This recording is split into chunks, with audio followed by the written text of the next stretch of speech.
बदलते भारत की शान।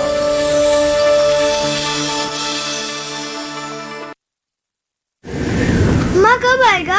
अभी आएगा। अरे बोलो ना माँ, कब आएगा? बोला ना, अभी आ जाएगा। ये ले, आ गया कुआं। अरे कुआं नहीं माँ, हमारे घर नल से जल कब आएगा? नल से जल? अरे गुड्डी, बहुत जल्दी आएगा पानी। जल जीवन मिशन आ चुका है। हम 1 कदम उठाएंगे तो सरकार 10 कदम उठाएगी। सच? तुम्हारे मुंह में घी शक्कर। घी शक्कर नहीं माँ, स्वच्छ जल। 2024 तक देश के सभी 19 करोड़ घरों में पहुंचेगा पीने का साफ पानी।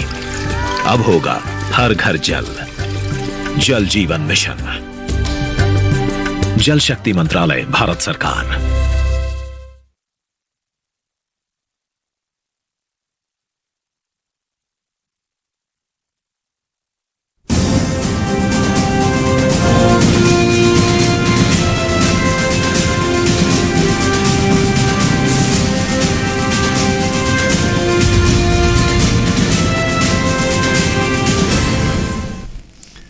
नमस्कार, किसान समाचार में आप सभी का स्वागत है। मैं हूं संतोष चौधरी। सबसे पहले हेडलाइंस पर नजर। केंद्रीय मत्स्य पालन पशुपालन डेयरी मंत्री पुरुषोत्तम रूपाला ने कहा, किसानों की आय दोगुनी करने में पशुपालन क्षेत्र कर सकता है सहायता। डेयरी विकास के लिए एनडीडीबी और असम सरकार के बीच समझौता। असम के मुख्यमंत्री हेमंत बिस्वा शर्मा ने कहा कि असम में 2000 करोड़ रुपए के संयुक्त उद्यम की जाएगी स्थापना।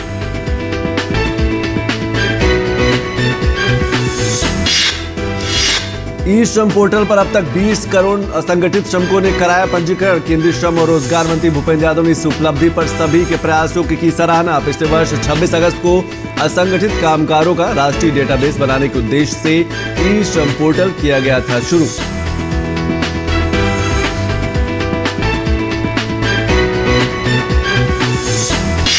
खादी और ग्रामोद्योग आयोग ने किसानों और मधुमक्खी पालकों की सहायता के लिए नवोन्मेषी मोबाइल हनी प्रोसेसिंग वैन की शुरुआत की। मोबाइल हनी प्रोसेसिंग वैन में 8 घंटे में 300 किलोग्राम शहद प्रोसेस क्षमता। उत्तर प्रदेश के अलावा कई अन्य राज्यों में मधुमक्खी पालकों को मिलेगा लाभ।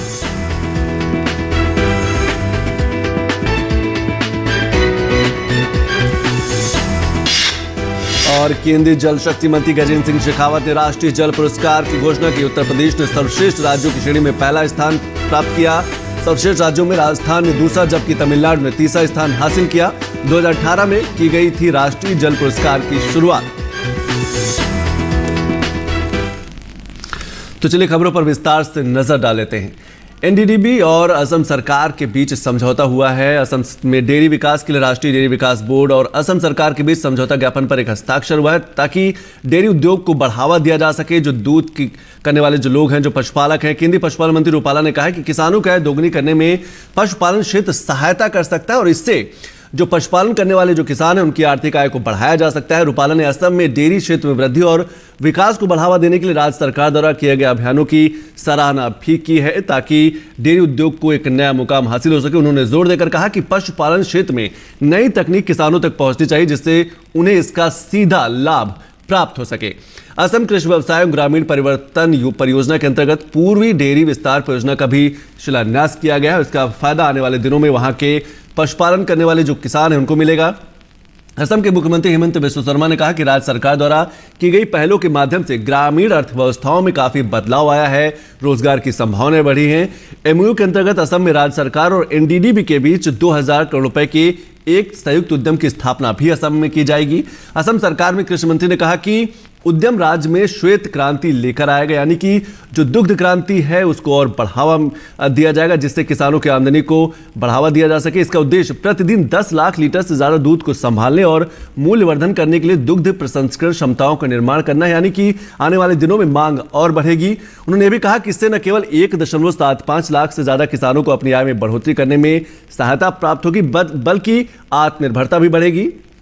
और इसके साथ साथ इसके दुग्ध मूल्य श्रृंखला के विभिन्न स्तरों पर रोजगार के बहुत सारे जो आयाम हैं वो भी उभर कर सामने आएंगे। और अब बात करते हैं कि देश की मधुमक्खी पालकों की सहायता के लिए शुक्रवार को गाजियाबाद के लोनी में खाद्य और ग्रामोद्योग आयोग द्वारा एक हनी प्रोसेसिंग वैन को हरी झंडी दिखाकर रवाना किया गया। वैन के जरिए शहद उत्पादक किसान और मधुमक्खी पालन से जुड़े लोगों को उनके घर पर ही प्रोसेस कर शहद देने का काम किया जाएगा। आइए देखते हैं हमारे संवाददाता उमलेश भट्ट की एक खास रिपोर्ट। प्रधानमंत्री नरेंद्र मोदी के स्वीट क्रांति के विजन को आत्मसात करते हुए खादी और ग्रामोद्योग आयोग ने एक अभिनव पहल किया है, जिसमें आयोग ने शहद उत्पादक किसान और मधुमक्खी पालन से जुड़े लोगों को उनके उत्पाद की सही कीमत देने का प्रयास किया गया है। ये अभिनव पहल है मोबाइल हनी प्रोसेसिंग वैन के तौर पर। वैन के जरिए आयोग की कोशिश है कि वो मधुमक्खी पालन और शहद उत्पादन से जुड़े किसानों के उत्पाद शहद को उनके घर पर ही प्रोसेस कर उन्हें शहद दें, ताकि इस प्रोसेस के लिए की जाने वाली उनकी यात्रा में होने वाली कठिनाइयों और आर्थिक बोझ को कम किया जा सके। इसी कड़ी में शुक्रवार को गाजियाबाद जिले के लोनी में एक ऐसे ही मोबाइल हनी प्रोसेसिंग वैन का शुभारंभ किया गया। आयोग के चेयरमैन विनय कुमार सक्सेना ने इस वैन को हरी झंडी दिखाई। इस मौके पर उन्होंने कहा कि इस पहल का मकसद शहद उत्पादक किसानों के हनी प्रोसेसिंग यूनिट तक की यात्रा को बचाना है, साथ ही शहद उत्पादकों को इसका लाभ पहुंचाना है। इस वैन को बनाया है, इसके अंदर एक टेस्टिंग लैब भी है। यहाँ पर हनी की प्रोसेसिंग होगी, किसान को खेतों में ही उनको जो है प्रोसेस करके और बॉटलिंग करके हनी को दे दिया जाएगा, जिससे उनको पूरी कीमत मिलेगी। और आज मैं ये कहूँगा कि जो प्रधानमंत्री जी का सपना था कि किसानों की आय बढ़े, ये एक नया कदम है किसानों की आय को बढ़ाने का। इस मौके पर मौजूद शहद उत्पादक किसान इस पहल से काफी खुश नजर आए। हमारा बहुत फ़ायदा हो गया। जैसे कि हमारे ट्रेडर्स लोग शहद खरीदने आते थे, वो 50 कमियाँ निकालते थे, आपके शहद में ये कमी है, वो कमी है, ग्लूकोज ज़्यादा है, चीनी है। अब ये लैब आ जाएगी तो तुरंत हमारा शहद पास होगा और रेट भी अच्छा मिलेगा।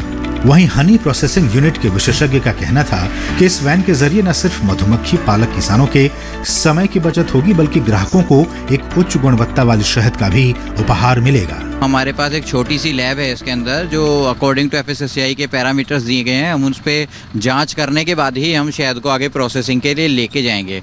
और प्रोसेस होने के बाद में प्रोसेस में अपना केवल फिल्ट्रेशन है, कोई केमिकल का इस्तेमाल नहीं किया था, फिर भी हम उसको टेस्ट करके रिटर्न किया जाएगा फार्मर्स को। उम्मीद की जानी चाहिए कि ऐसे हनी मोबाइल वैन यूनिट के जरिए शहद उत्पादक किसानों की आय में इजाफा तो होगा ही, साथ ही साथ देश आत्मनिर्भर होने की दिशा में भी महत्वपूर्ण कदम आगे बढ़ाएगा।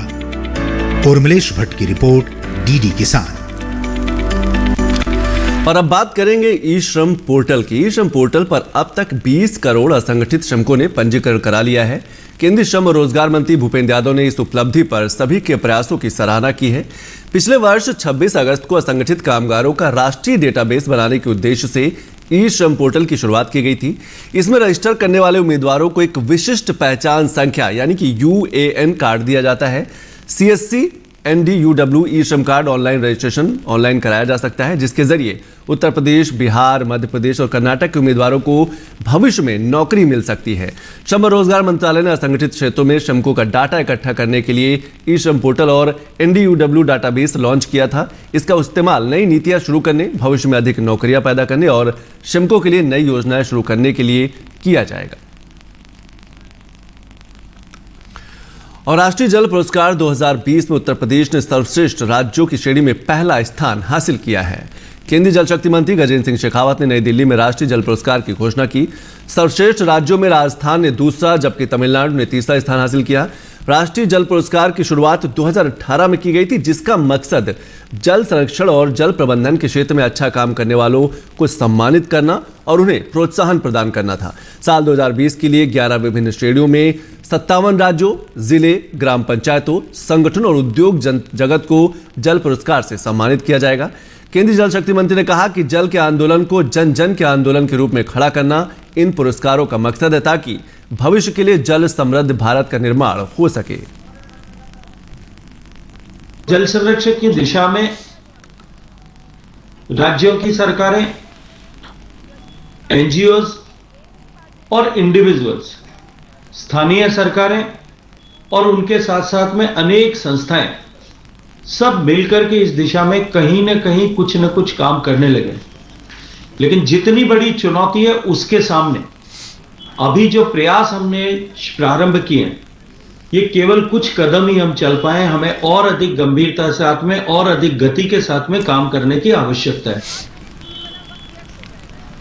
ये जो पुरस्कार इस दिशा में प्रारंभ किए गए थे, मैं ये मानता हूं कि इसके पीछे भी कहीं ना कहीं माननीय प्रधानमंत्री जी की ये प्रेरणा कि हम इस जल के आंदोलन को जन जन के आंदोलन के रूप में खड़ा करें, जन जन के आंदोलन के रूप में जागृत करके हम जन सहभागिता के माध्यम से हम देश में एक नई जल संस्कृति की स्थापना करते हुए भविष्य के लिए एक जल समृद्ध भारत का सृजन करें।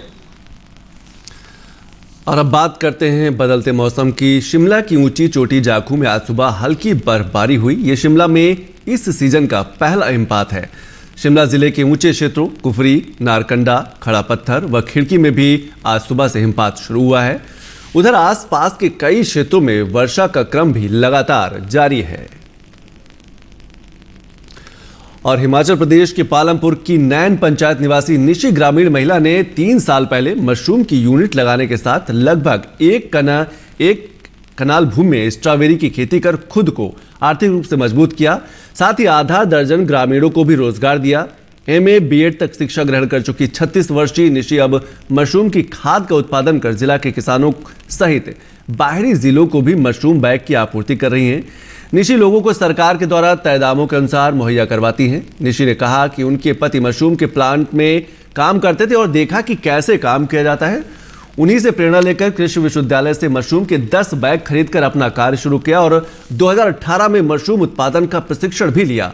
उसके बाद 2019 केंद्र सरकार की MIDH यानी कि एकीकृत बागवानी विकास मिशन की स्कीम के तहत लोन लेकर काम शुरू किया। निशी ने कहा कि मशरूम का रोजगार गृहिणियों के लिए बहुत अच्छा है और जो महिलाएं घर में हैं वह इस कार्य को बेहतर तरीके से कर सकती हैं। इसमें हमने ज़्यादातर हमें जो गवर्नमेंट की स्कीम के थ्रू जो हेल्प मिली है उसमें हमारा काम जो है वो फास्ट हुआ है। मतलब अपने बेस पे अगर हम उसको शुरू करते तो शायद हमें कुछ दिक्कतें आती, लेकिन स्कीम से जो हेल्प मिली उसमें हमें काफ़ी फ़ायदा मिला और काफ़ी लोगों को हमने रोज़गार भी दिया है। आज हमारे पास कम से कम 6 या 7 लोग हैं जो रेगुलर काम करते हैं, तो उनको हमने अपने साथ जोड़ा है। और निशी द्वारा मशरूम स्ट्रॉबेरी यूनिट में काम करने वाली पवना देवी और सुरेखा ने कहा कि यहाँ पर उन्हें काम मिला जिससे उनकी आर्थिक स्थिति भी और मजबूत हुई है। हाँ, ये ठीक काम या उन्हें ठीक चली रही, खर्च घर का खर्चा वधिया ठीक ठाक चल रहा, परमानेंट काम मिल रही है। थोड़ा हाँ खेती बाड़ी काम के होता थोड़ी यहाँ तक छुट्टी कर दे मतलब कि भी ठीक काम हमारे इतों चले। पहले घरे रहते से हम परमानेंट काम लगी है, हाँ बस इतों भी यहाँ काम कर लेंगे तो घर तो चलो खर्चा हो जाता। कहीं छुट्टी करनी हो तो घरे काम पे जाए तो भी कर लेनी, क्या तो इतों परमानेंट होंगे हैं। हमारी एक डिपार्टमेंट की स्कीम है जिसमें कि हम अपने फार्मर्स को ट्रेनिंग देते हैं और उसमें हमने जैसे कि मशरूम की ट्रेनिंग दी। श्रीमती निशी जी को हमने अपने विभाग में 5 दिवसीय ट्रेनिंग दी 2018 में।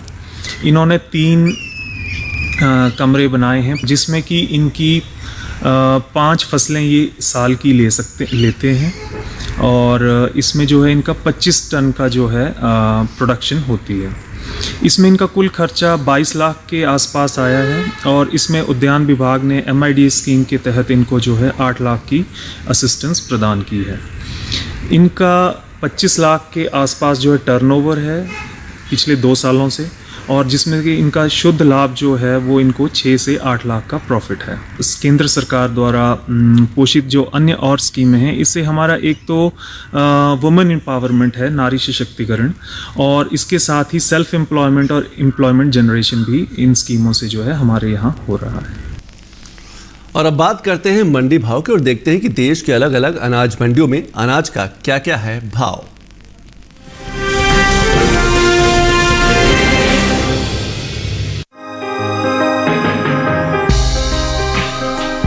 बीते कुछ समय से आगे चल रही रबी बाजरे की बुवाई अब बीते साल के समान चल रही है।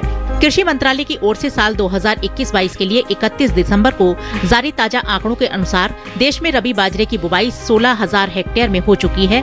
वहीं साल 2020-21 के दौरान बाजरे की बुवाई का रकबा 16,000 हेक्टेयर ही रहा था। बात मोटे अनाज की पैदावार की करें तो मोटे अनाज के लिए 2021-22 का पहला अग्रिम अनुमान आ चुका है। कृषि मंत्रालय की ओर से खरीफ फसलों के लिए जारी पहले अग्रिम अनुमान के अनुसार साल 2021-22 के दौरान देश में खरीफ मोटे अनाज की उपज 34 मिलियन टन होने का अनुमान लगाया गया है। वहीं बाजरे के हाजिर भाव पर नजर डालें तो एगमार्क नेट के अनुसार गुजरात के जंबसर मंडी में 6 जनवरी को बाजरे का भाव था 1,700 रूपए। 7 जनवरी को इसके भाव में 200 रूपए की तेजी आई और भाव 1,900 रूपए पर जा पहुंचा। वहीं राज्य की ही राजकोट मंडी में इस दौरान देसी बाजरे के सौदों में नरमी के साथ कारोबार हुआ। यहां 6 जनवरी को देसी बाजरे का भाव रहा 1,900 रूपए। 7 जनवरी को इसके सौदे 50 रूपए टूटकर 1,850 रूपए पर हुए। कर्नाटक की लिंगा सुगूर मंडी में 6 जनवरी को बाजरे का भाव था 1,855 रूपए। 7 जनवरी को इसके सौदों में 155 रूपए की गिरावट आई और भाव 1,700 रूपए पर आ गया। जबकि राजस्थान की लालसोट मंडी में बाजरे के भाव में बढ़त देखने को मिली। यहाँ गुरुवार को बाजरे का भाव था 1,600 रूपए। शुक्रवार को इसके सौदे 50 रूपए मजबूत होकर 1,650 रूपए पर हुए। हालांकि उत्तर प्रदेश की एटा मंडी में 6 जनवरी को हाइब्रिड बाजरे का भाव रहा 1,650 रूपए। 7 जनवरी को इसके भाव 50 रूपए लुढ़क कर 1,600 रूपए पर हुए। आपको बता दें कि केंद्र सरकार ने किसानों को उनकी उपज के लिए लाभकारी मूल्य सुनिश्चित करने के उद्देश्य से सरकारी खरीद सीजन 2021-22 के लिए खरीफ फसलों के एमएसपी में बढ़ोतरी की है। साल 2021-22 के दौरान बाजरे का न्यूनतम समर्थन मूल्य 2,250 रूपए प्रति कुंटल तय किया गया है, जबकि साल 2020-21 के दौरान बाजरे की एमएसपी 2,150 रूपए प्रति कुंटल थी। यानी बीते साल की तुलना में इस साल बाजरे की एमएसपी 100 रूपए प्रति कुंटल बढ़ोतरी हुई है।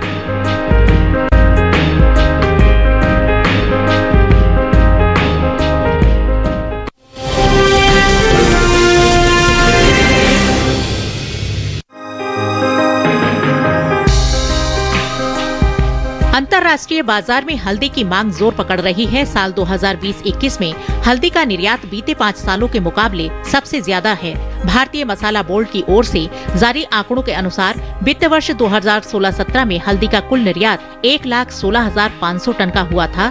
वहीं साल 2017-18 के दौरान हल्दी का निर्यात 1,07,300 टन रहा। हालांकि साल 2018-19 के दौरान हल्दी के निर्यात में बढ़ोतरी हुई और निर्यात 1,33,000 टन के पार पहुंच गया।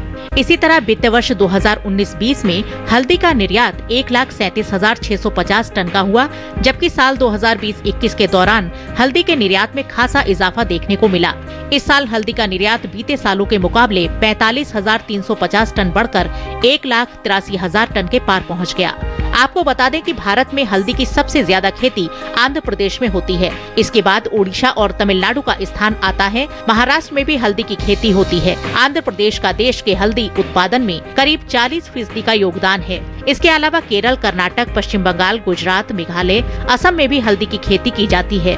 हल्दी की पैदावार पर नजर डालें तो इस साल हल्दी की उपज में कमी आ सकती है। साल 2020-21 के दौरान देश में हल्दी की उपज में 5% से ज्यादा की कमी आने का अनुमान जताया है। कृषि मंत्रालय की ओर से बागवानी फसलों के लिए जारी तीसरे अग्रिम अनुमान के मुताबिक इस साल देश भर में हल्दी की पैदावार 10,64,000 टन होने का अनुमान है, जबकि बीते साल की समान अवधि के दौरान उपज 11,53,000 टन ही रही थी। शुक्रवार को ज्यादातर कृषि उपज मंडियों में हल्दी की आवक सीमित रही। कुछ ही मंडियों में हल्दी बिकवाली के लिए पहुंची। हल्दी के हाजिर भाव पर नजर डालें तो एगमार्क नेट के अनुसार तमिलनाडु की इरोड मंडी में 6 जनवरी को बल्ब क्वालिटी की हल्दी का भाव रहा 6,890 रूपए। 7 जनवरी को इसके भाव में 311 रूपए की गिरावट आई और भाव 6,579 रूपए पर आ गया। इसी तरह इरोड मंडी में ही फिगर क्वालिटी की हल्दी के सौदों में नरमी के साथ कारोबार हुआ। यहाँ 6 जनवरी को फिंगर क्वालिटी की हल्दी का भाव था 7,642 रूपए। 7 जनवरी को इसके सौदे 201 रूपए टूटकर 7,441 रूपए पर हुए।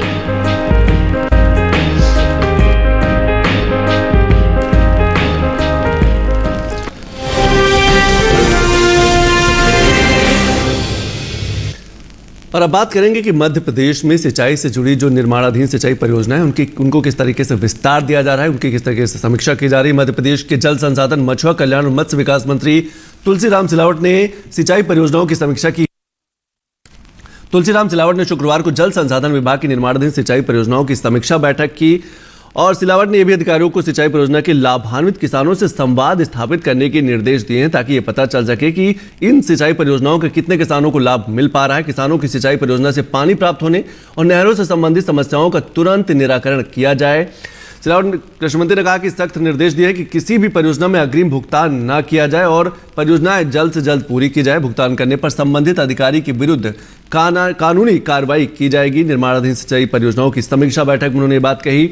उन्होंने किसानों को भू अर्जन की शेष राशि उनके बैंक खाते में शीघ्र उपलब्ध कराने के निर्देश दिए, यानी कि जिन किसानों की जमीनें गई उनको राशि मिलेगी। उन्होंने कहा कि निर्माणाधीन पार्वती बृहद परियोजना का कार्य समय सीमा पर पूरा किया जाए, ये सुनिश्चित हो। सिलावट ने भोपाल संभाग की सभी सिंचाई नहरों से अतिक्रमण हटाने की कार्रवाई तुरंत शुरू करने के निर्देश अधिकारियों को दिए हैं। उन्होंने पार्वती बृहद परियोजना को नवंबर 22 तक पूर्ण कर किसानों को सिंचाई के लिए पानी उपलब्ध कराने के भी निर्देश दिए ताकि आसपास के जो किसान हैं उनके खेतों तक पानी पहुंच सके। सिलावट ने सीहोर जिले के शेष बचे 8 गांव में भू अर्जन का अवार्ड पारित कर राशि जो है किसानों के खाते में भेजने को कहा है। पार्वती बृहद परियोजना में राजगढ़ के 21 गांव और सीहोर के 12 गांव में भू अर्जन का जो कार्य था वो पूरा हो चुका है। सिलावट ने गुना कलेक्टर से भी चर्चा कर 5 गांव के भू अर्जन की कार्रवाई जल्दी पूरा करने के निर्देश दिए हैं। इसके साथ साथ परियोजना के लिए भू अर्जन की राशि 250 करोड़ विभाग द्वारा जिला प्रशासन के खाते में पहले ही दी जा चुकी है। किसानों की संतुष्टि और आपसी सहमति के साथ भूमि अधिग्रहण का जो काम है वो लगातार किया जा रहा है। और जिन खबरों से आप रहते हैं बेखबर, आइए उसके लिए देखते हैं खास खबर। लेकिन एक दूसरी खबर पर नजर डाल लेते हैं और बात करते हैं दिल्ली के कालिंदी पार्क में प्रवासी पक्षियों का आना शुरू हो गया है। हर साल इस मौसम में यहां प्रवासी पक्षी आते हैं। वहां एक प्रबंधक ने यह भी बताया कि 2019 से कालिंदी बायोडायवर्सिटी पार्क शुरू हुआ है। उस समय यहां का पानी बहुत गंदा हुआ करता था और यहां पर कचरे का ढेर था, लेकिन इसकी सफाई की गई और उसके बाद अब वो परिंदे आते हैं जो पहले नहीं आते थे। उन्होंने इस सिलसिले में बार बार हेडेड गीज और ग्रे गीज का उदाहरण दिया और कहा कि ये पिछले साल नहीं आए थे। पिछले 2 साल पहले हमने 2019 से कालिंदी बायोडायवर्सिटी पार्क शुरू किया। बहुत ही बेकार जगह थी, फुल ऑफ गार्बेज डंप। और जैसे ही हमने यहाँ पर सबसे पहले हमने किलो करी का कंस्ट्रक्टेड वेटलैंड सिस्टम बनाया जिसमें हमारे ऑक्सीडेशन पॉन्ड्स हैं, फिल्ट्रेशन जोन्स हैं, फिर कंस्ट्रक्टेड वेटलैंड है जो प्लांट्स और रिजेस फरोज के थ्रू हम प्लांट्स को पानी को साफ़ करते हैं। इसके साफ़ होने से उसके साथ के एडजॉइनिंग कुछ 2 बड़े वेटलैंड हम लोग रिवाइव कर पाए जिसमें साफ़ पानी जाने लग गया। उसकी वजह से लास्ट ईयर ये बर्ड्स नहीं थी। फर्स्ट टाइम ये 2 बर्ड्स खास तौर से, वैसे और भी बर्ड्स हैं लेकिन बार हेडेड गीज और greylag geese, very interesting, very important and very big birds, वो यहाँ पर अभी कुछ दिन से दिखाई देना शुरू हुई है। और जिन खबरों से आप रहते हैं बेखबर, आइए उसके देखते हैं खास खबर। भारत निर्वाचन आयोग शनिवार दोपहर 3:30 बजे गोवा, पंजाब, मणिपुर, उत्तराखंड और उत्तर प्रदेश के विधानसभा चुनावों के कार्यक्रम की करेगा घोषणा। शिमला की ऊंची चोटी जाखू में आज सुबह हल्की बर्फबारी हुई है। शिमला में इस सीजन का पहला हिमपात है। शिमला जिले के ऊंचे क्षेत्रों कुफरी, नारकुंडा, खड़ा पत्थर व खिड़की में भी आज सुबह से हिमपात शुरू हुआ है। उधर आसपास के कई क्षेत्रों में वर्षा का क्रम लगातार जारी है। वहीं उत्तराखंड में ऊंचाई वाले इलाकों में बर्फबारी जारी है। गंगोत्री और यमुनोत्री धाम बर्फ की आगोश में है। गंगोत्री नेशनल हाईवे पर बीआरओ बर्फ हटाने में जुटा हुआ है। गंगोत्री राष्ट्रीय राजमार्ग हर्षिल से आगे गंगोत्री तक बर्फबारी के कारण मार्ग अवरुद्ध है। और कोरोना के खिलाफ जंग में कारगर टीकाकरण अभियान के तहत देश में बीते दिन 90,59,000 से ज्यादा टीके लगाए गए। इसी के साथ देश में अब तक 150.6 करोड़ टीके लगाए जा चुके हैं। टीकाकरण अभियान के तहत कल 90,59,360 कोविड टीके लगाए गए।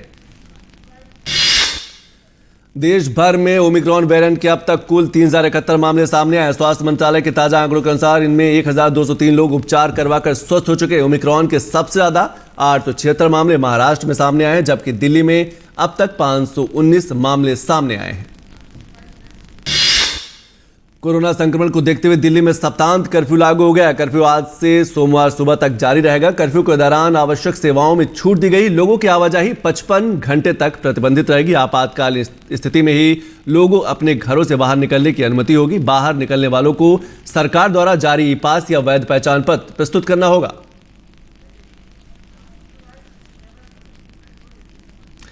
तो इन्हीं खबरों के साथ किसान समाचार में अभी बस इतना ही। नमस्कार।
विश्वास रखा है इसमें,